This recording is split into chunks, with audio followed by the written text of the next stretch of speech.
Hi, you're listening to It Happened to Me, a rare disease and medical challenges podcast. The mission of our podcast is to support you, our listeners, and to create community as you confront the toughest challenges in life.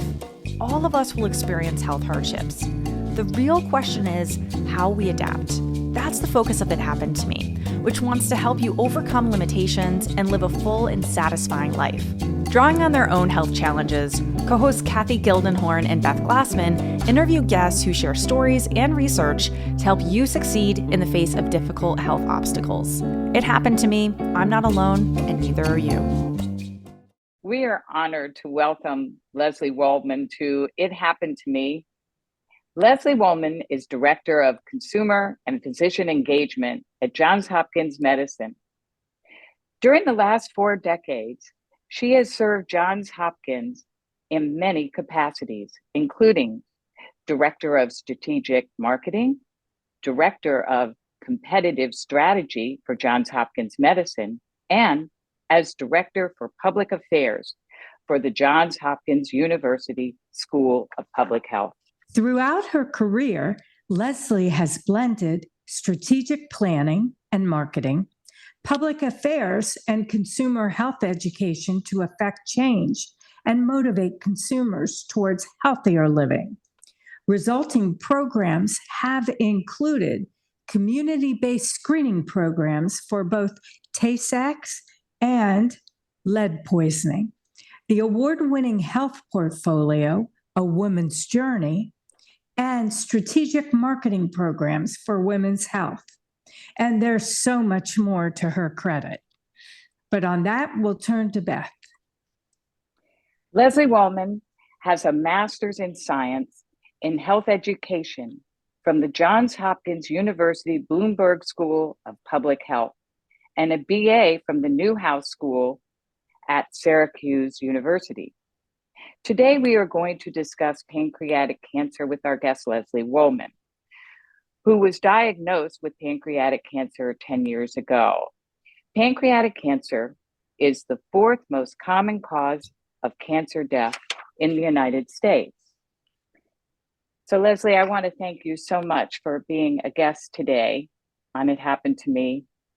We met about 10 years ago when I decided to get involved with A Women's Journey, which is the Johns Hopkins Medicine sponsored women's health program. I am now the co-chair of the Washington area region of this wonderful organization, and I want to encourage our listeners to attend A Women's Journey. Guests get to hear from medical researchers who are actually doing the work. These are Johns Hopkins doctors, and I promise you, you will find it is well worth your time. So you can learn more by looking at our show notes or searching Hopkins Medicine, A Women's Journey. So when we hear the term pancreatic cancer, we tend to think it's a death sentence. However, my friend Leslie has been living with this disease for 10 years. And when I say she's fully functional, she is more than fully functional. As you heard in her bio, she has a very active work life, as well as a very busy personal life. With her husband, her children, and her grandchildren, part of her family lives in California, far from her home in Baltimore, so she has a bi-coastal life. Leslie, can I ask you a question I've never asked you before? How do you manage all this? How do you manage this full-time job, your family, your children and your grandchildren, and your cancer? I'm very organized and I have a clean calendar. And I believe you want to do something, you just get up and you do it. And I have to say that working full-time has helped to get me through the cancer and subsequent illnesses because it really occupies my mind. That makes such sense. Well, if we could, Leslie, let's start at the beginning with typical symptoms of pancreatic cancer. I know they include jaundice, pain, diabetes, weight loss and loss of appetite, oily stools, dark urine, and fatigue. Leslie, did you experience any of these symptoms? And if so, what appeared first? Yes, I did experience several of those symptoms, but you look at them in isolated manners. You don't often put them together to paint a complete picture of what's going on. And for example, I realized after I was diagnosed that I had a change in my bowels. But I had a dramatic onset of diabetes 6 months before my diagnosis, and that really got my attention. We had opened the hospital's new buildings that spring, and I was part of the opening and was responsible for gifting things and helping with the transition for pediatrics as well as adults. And I was exhausted. But I, again, wrote the fatigue off to the work I was doing and didn't think about it.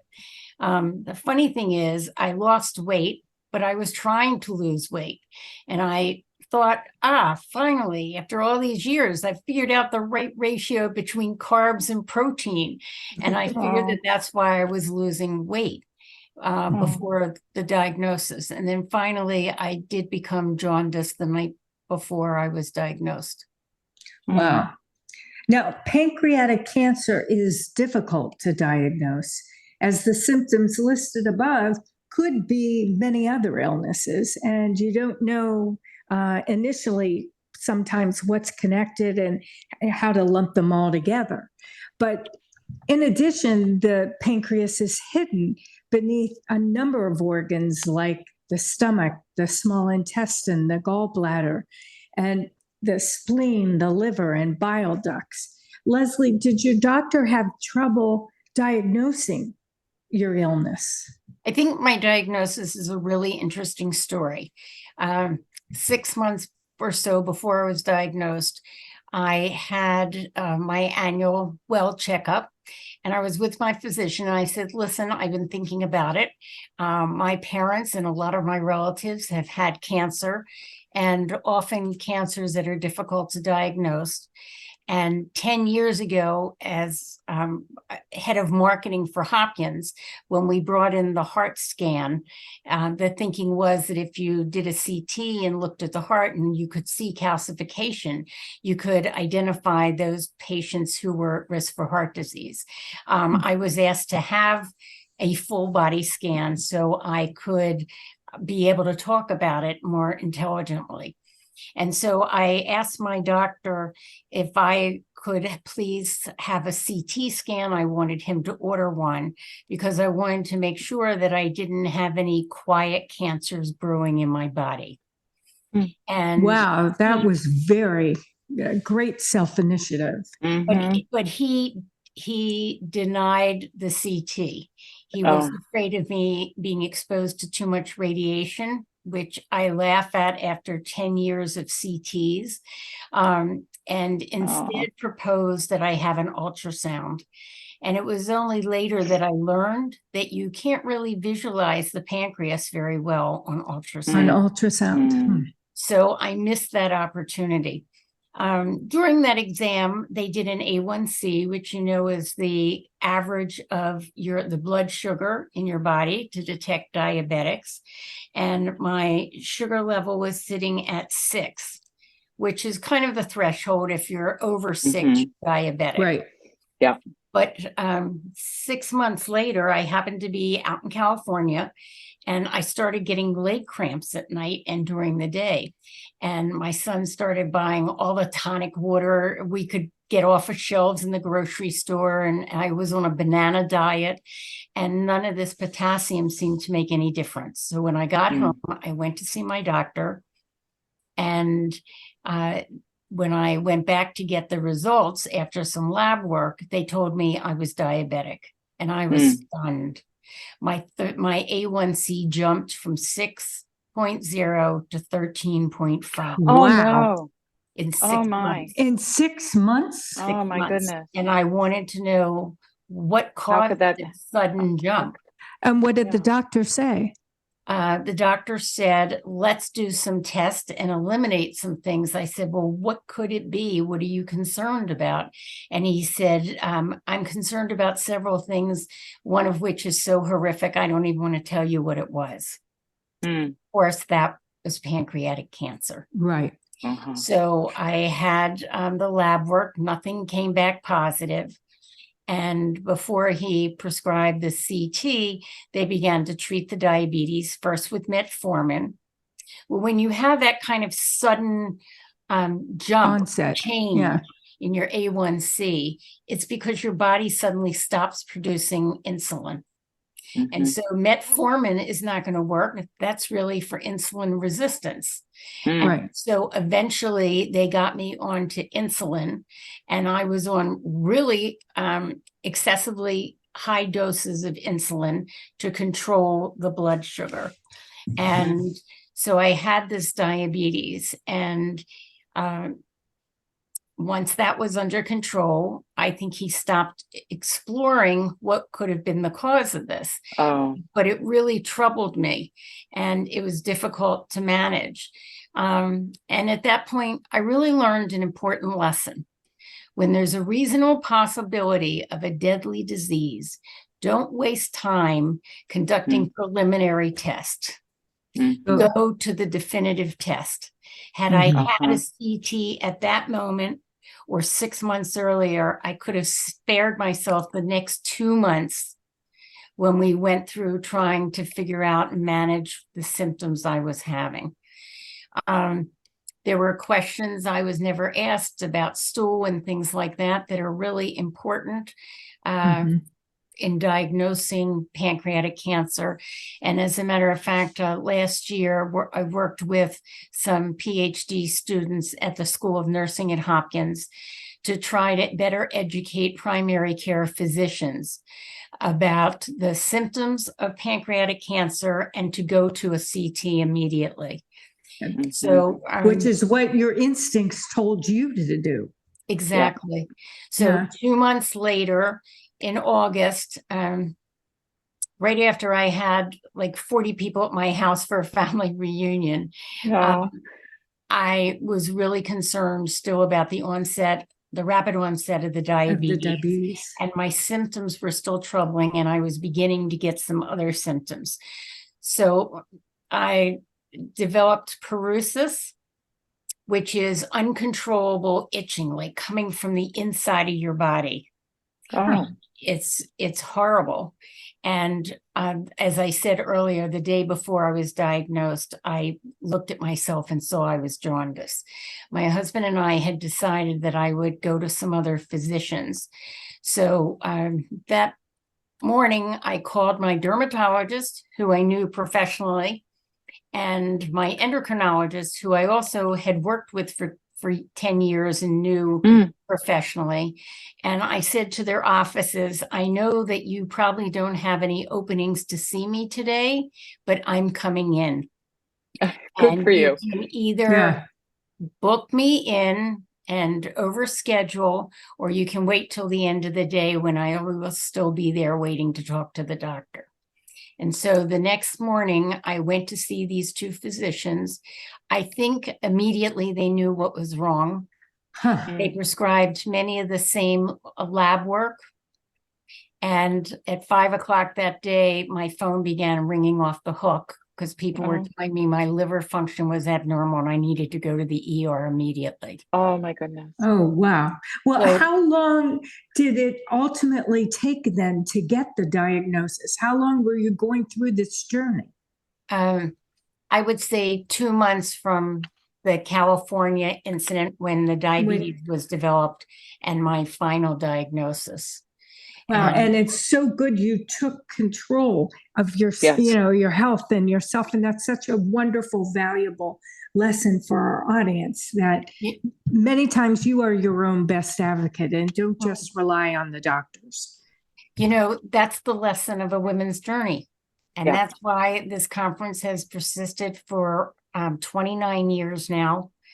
And it's really important that women are educated about things, or get yourself educated, Yes. so that you can be empowered and take control over things and contribute to your medical care. What a story. What a journey. Mhm. So when I Okay. was in the ER, the attending came in and said, "Look, we think you have pancreatic cancer." Mm. I was stunned. And he said, "We can either run some preliminary tests that won't be definitive, or we can just get the CT." So there was no question. But my Oh, husband and I said, "We're getting the CT." And Yes. they told me that the diagnosis was confirmed. How did you respond to the diagnosis? How did you process this news? It's hard to totally recall 10 years ago, yeah. that I often want to put behind me. But I know when Bobby and I were alone in the exam room, I said to him, am I dying? Mhm. Is this a death sentence? And then I did what I do, and I launched into action. And I learned about the disease. I engaged with PanCan. And then I thought to myself, what do I advise all the people who come to me who are recently diagnosed? What do I tell them to do? So I assured my family we were going to have no regrets. We were going to pursue every avenue that was available. I called a friend who was a psychiatrist and set up appointments with her. I scheduled PT for while I was in the hospital. I arranged home health care. I spoke with just close friends and family. My daughter set up a message chain to keep people informed, and I lined up acupuncture, which is generally reimbursed for nausea from chemotherapy and helps with fatigue and can help with pain. I was not an avid acupuncture patient, but in this case, I thought it was appropriate to do that. And you just organize support and resources. It was a very big year for me because Katie Couric was going to be our keynote speaker at a women's journey. I don't know if you were there that year. Yes, I was there. Yeah, and it was quite a day. So my surgeon had come to see me, and we had planned on Monday that I was going to have a stent put in my bile duct because that's what was causing the itching, because it was blocked by the tumor. That was in the afternoon. And so I went to the head nurse and I said, I need a conference room, and I need it this morning. And they gave me the floor's conference room, and I called my staff in. I was in a wheelchair. And I said, listen, I'm in the hospital because I just got this diagnosis, but we have Katie Couric coming, and we've got to make arrangements for how things are going to work because I'm going to be out of commission for 6 weeks at least. Wow. So I delegated somebody to approve expenses. We figured out all the things that had to be done, who was going to do it, and how we were going to proceed for the next 6 months. You are one strong, organized, capable woman. Leslie, this is remarkable because, to take the news of your diagnosis and then turn it into a call for action is basically, it sounds like what you did. And you've ticked off a number of things that you did that other guests have talked about. Therapy, absolutely. Mm-hmm. Physical therapy. You talked about acupuncture. I don't know if you did any meditation, but you talked about support groups. All these things are helpful when you have a diagnosis for anything. And I think that your response, am I going to die, is also something that our listening audience can relate to. How do you deal with this news, but take it head on? Leslie, I'm always in awe of you, but no more than today, and listening to how you've handled yourself at this such a difficult time, and why I think you're a survivor, because you managed to get through it. And I think that's a powerful message to everyone. So Leslie, what stage were you in when you were diagnosed? Did they give you a stage? They thought I was 1 or 1A, as a matter of Okay. fact. Um, Okay. the head of CT at Hopkins, Dr. Elliot Fishman, who's a fantastic person and well respected globally. Very well known. Yes. Yes. Was in New York shopping with his kids, and my doctor sent my CT to him. He pulled out his phone in the middle of FAO Schwartz and called to tell me what he thought it was. He thought it was a neuroendocrine tumor, which often is not most often is not malignant. And so that news and the optimism of my surgeon helped me to be optimistic, which is so important. You really have to keep your spirits up and think positively, I think, when you're going through any kind of experience. But I think knowing that there are people out there to help you, that it's not just only on your shoulders, but it sounds like your husband, your children were there as support, and the pancreatic cancer group therapy, everything that you've mentioned, help you retain that resilience. I wondered if we could discuss treatments that you went through once you were diagnosed. You mentioned surgery, that they put in a stent. Chemotherapy and radiation, was that also part of your treatment? Yes, I'm happy to talk about that. I do want to make one point first, Beth, if you don't mind. No. I did have extraordinary support from my family. And the point I want to make is that somebody from my family, either my husband or my children, stayed in the hospital with me every night through all my hospitalizations over the next 10 years. And I think it's critical for people to realize how important it is to have another ear in the room when the house staff comes in at 4 or 5 a.m. and you're asleep, to listen and to take notes to what you're doing, and to keep you from being isolated and lonely during the hospital hours, because that's really when dark thoughts can come your way. I think that's such an important message. Really, that support group. We've had other guests who have talked about this and who should be there with you, but certainly you can't do it all. We all need someone to help us. Even the most mighty of us and the strongest of us need a support group, and your family is your most trusted support group. Yeah. Boy, aren't you blessed that they were there. Absolutely. And all pitched in. So back to treatment. Yes. I, from the very beginning, was a part of a clinical trial. I was going to ask you about that. I was fortunate that I could have the Whipple, and the treatment protocol that I was on called to have the surgery, as was initially done 10 years ago. Leslie, let me just interrupt for 1 second, because our listeners may not know what a Whipple is. So a Whipple is a form of surgery where part of the pancreas is taken out and other organs may be as well. Right. All or part of the pancreas. And early, I guess probably around the middle of the 20th century, or the middle to later in the 20th century, the Whipple could be a very deadly operation. And only, I think, somewhere around 10 to 20% of people survive the Whipple. Wow. And it was Dr. John Cameron, who remains at Hopkins, who took this procedure and redesigned the surgery and improved the outcome, so that people who were able to have it survive the surgery now, as opposed to earlier in that century. So that's amazing. But the clinical trial I was on called for the Whipple procedure, which I was prepared to have anyway, followed by 1 week of stereotactic radiation.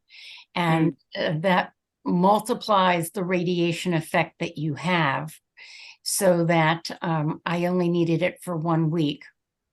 And then following that, when you heal from the radiation, I went into chemotherapy, and they used a drug called FOLFIRINOX, which I'm pleased to say today is the standard of care.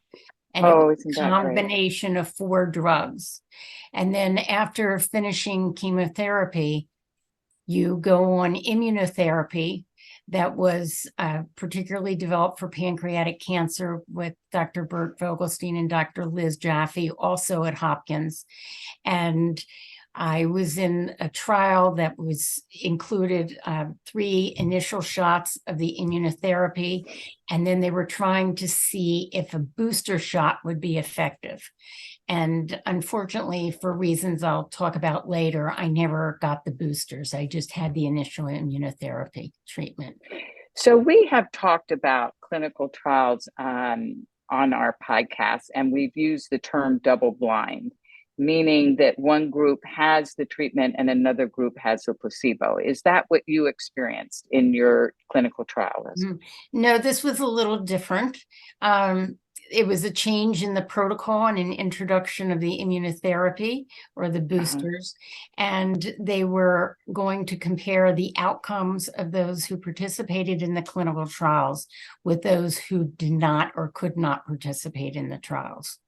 And it sounds like this was an excellent idea, being in the clinical trial. Sounds like you got the state-of-the-art medicine.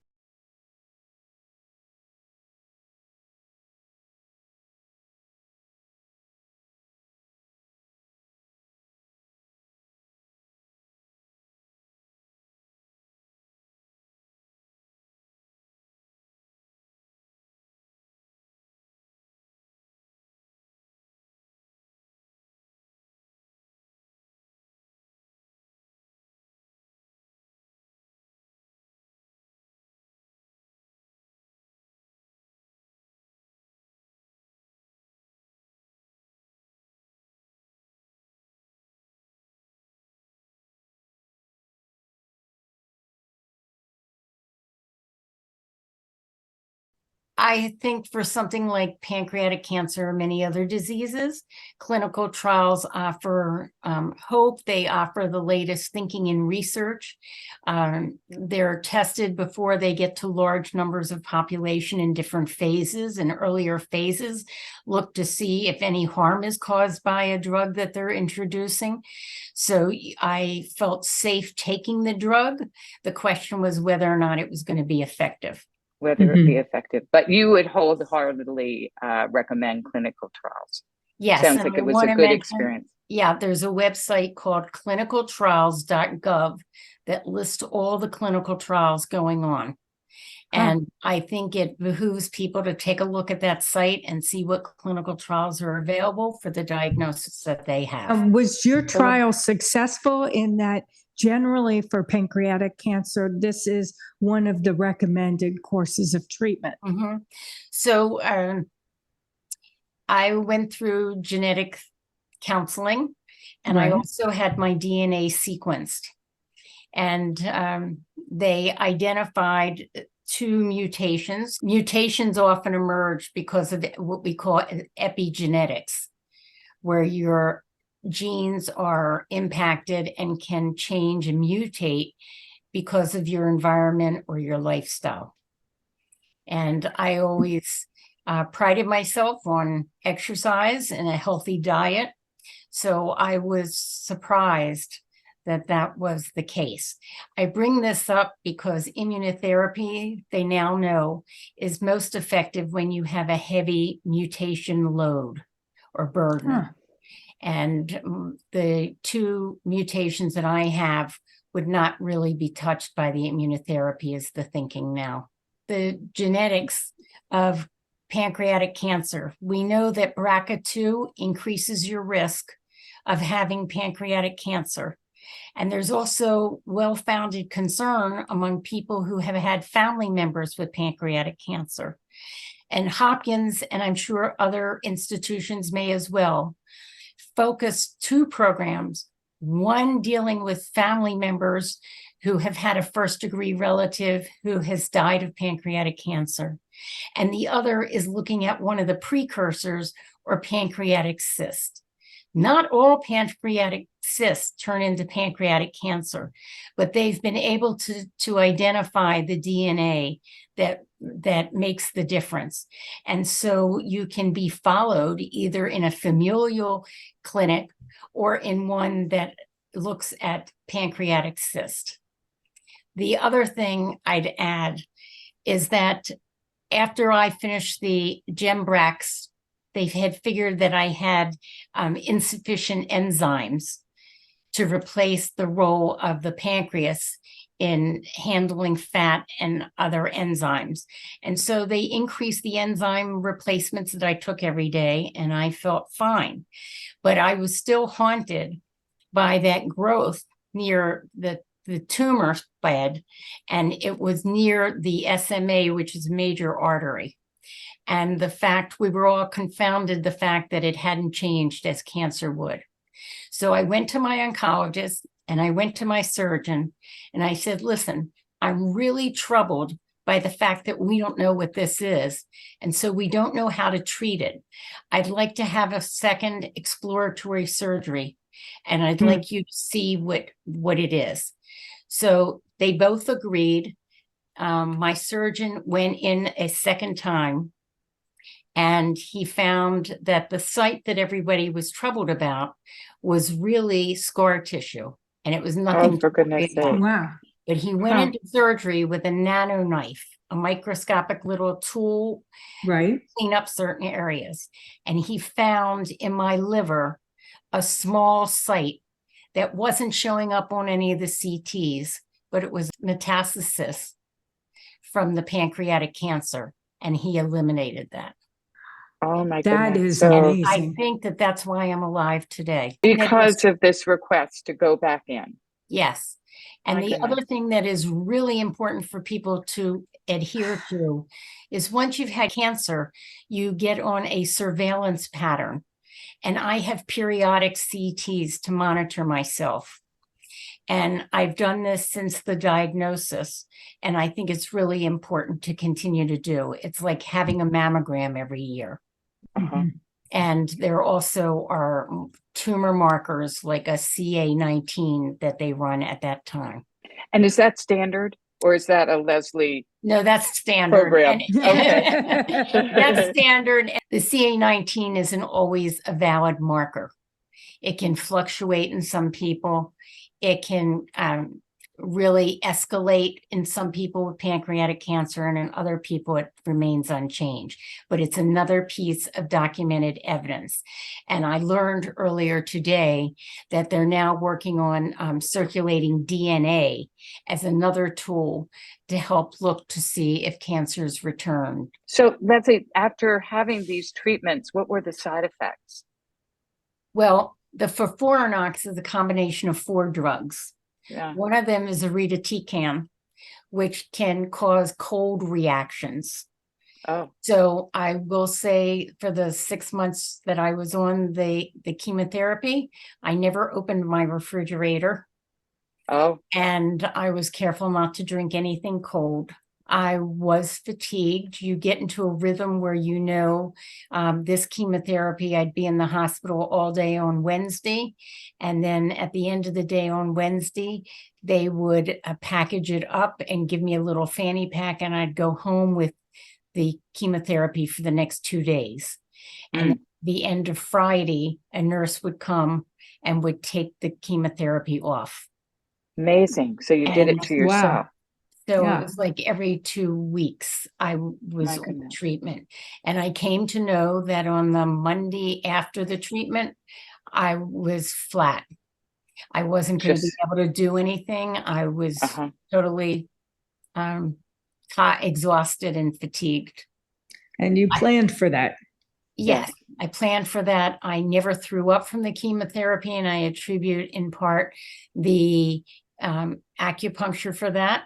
I was wow. incredibly fortunate. Through no pursuit of my own, I ended up with a terrific acupuncturist who lives a block from me. Wow. So as I was finishing chemotherapy and they were taking it down on Friday, because the timing was important, he appeared at my front door and Oh would my do goodness. acupuncture in our sunroom. Oh, So I felt that that really made a difference. Oh, well, that's wonderful. very good. That's really good to know. Today, a lot of the treatment has changed over the past decade. And now they believe that once you have pancreatic cancer that's been diagnosed and identified, that the cancer can continue to plant seeds of cancer throughout your body. And that's the purpose of chemotherapy, is to rid the body of these seeds. So now in treatment, most patients are getting chemotherapy first. Some are getting radiation second, and then they have the surgery to remove the actual tumor. So I think that's really important for people to understand that that's the new order of treatment. I was going to say one thing that we know about pancreatic cancer is that it's painful. How did you deal with the pain? I think that many people as a symptom experience either stomach or back pain.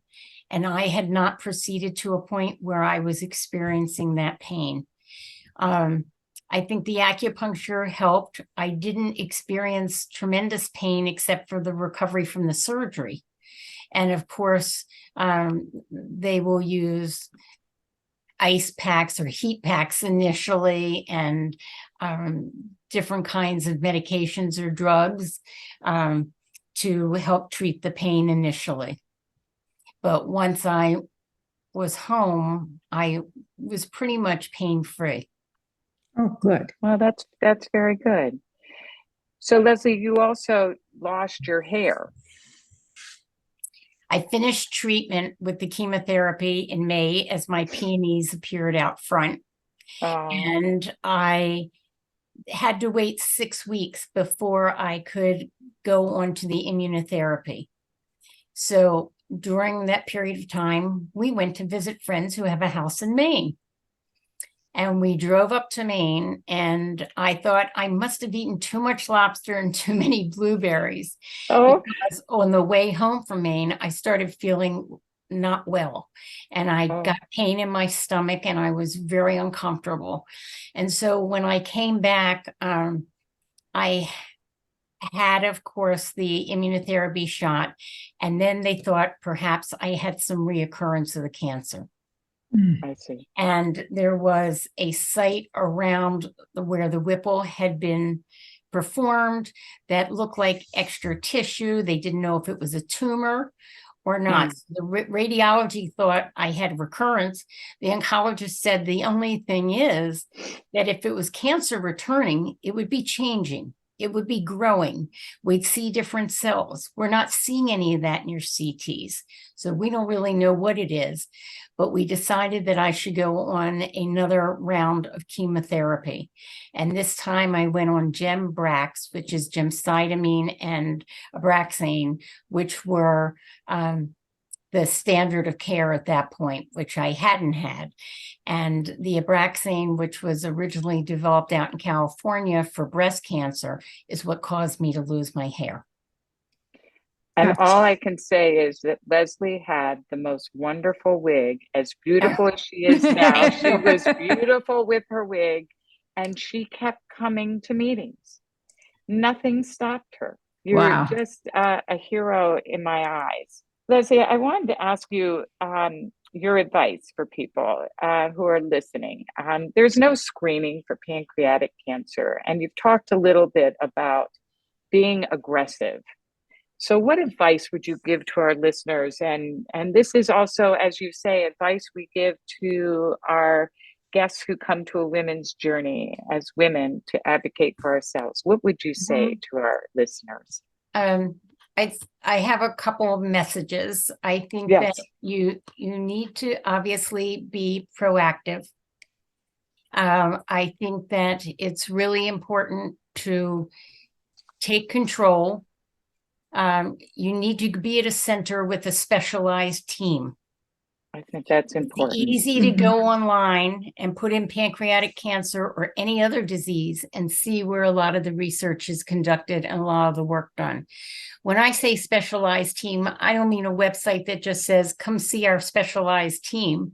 I mean surgeons that do nothing but pancreatic cancer, oncologists who see only pancreatic patients, nurses who take care of specialized patients with pancreatic cancer, geneticists who have devoted their lives to pancreatic cancer. And they form a fantastic team, and they have a meeting every Tuesday where they discuss the cases in this multidisciplinary group. And so you're getting everybody's thinking, and you're benefiting from everyone's experience. And I think that's really important. I'd look at clinical trials, and I'd really heed the message, as you said, of a women's journey. Educate yourself and advocate yourself and join your treatment team. And those are really important. It's your life. There's a lot of research going on in the future, both in pancreas and in other cancers where there's no readily available diagnostic test. And at Hopkins, they've developed something called Cancer Seek. It's in, I think, the final clinical trials right now. And there are other, I'll call them products or diagnostic tools that are also being developed. And they use circulating tumor or liquid biopsies and DNA to diagnose 8 different cancers, including pancreatic cancer. Wow. So there's a lot of hope going forward that with science, we'll be able to not only improve the treatment, but also improve the diagnosis. Because with pancreatic cancer, if we can improve the diagnosis and diagnose people earlier, the rate of cure and treatment will escalate beyond the 11% where it is now. It's the late discovery. Yes. Yes. But in actuality, you had a fairly quick diagnosis. Compared to some people, Yes. But very often you hear about people taking the time, running the test, going in to see if there's a back problem, looking at other stomach organs, trying to figure out what the issue is. So I think that your advice about being at a major research center is well taken. And Hopkins served you well. Yes, they have, and continue to do so. Well, Leslie Waldman, I want to thank you for being a guest on It Happened to Me. You have a difficult illness, and you have faced it with incredible courage and resilience, and we appreciate your candor and your honesty. Your advice will really help others facing pancreatic cancer or any debilitating disease. Our podcast is about building community and providing support, and I'm not alone, and neither are you, Leslie. You are part of our community. God bless you, and again, thank you for being here today. Thank you for showcasing the pancreatic cancer story. Thank you, Leslie, for being our guest, and thank you for being my friend. You bet that's easy.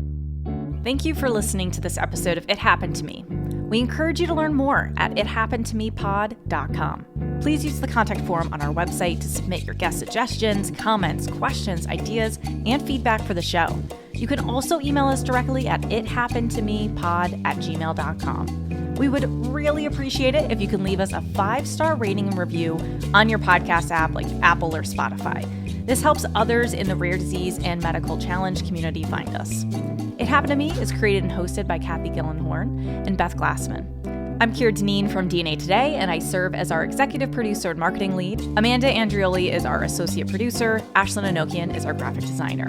And remember, it happened to me. I'm not alone, and neither are you.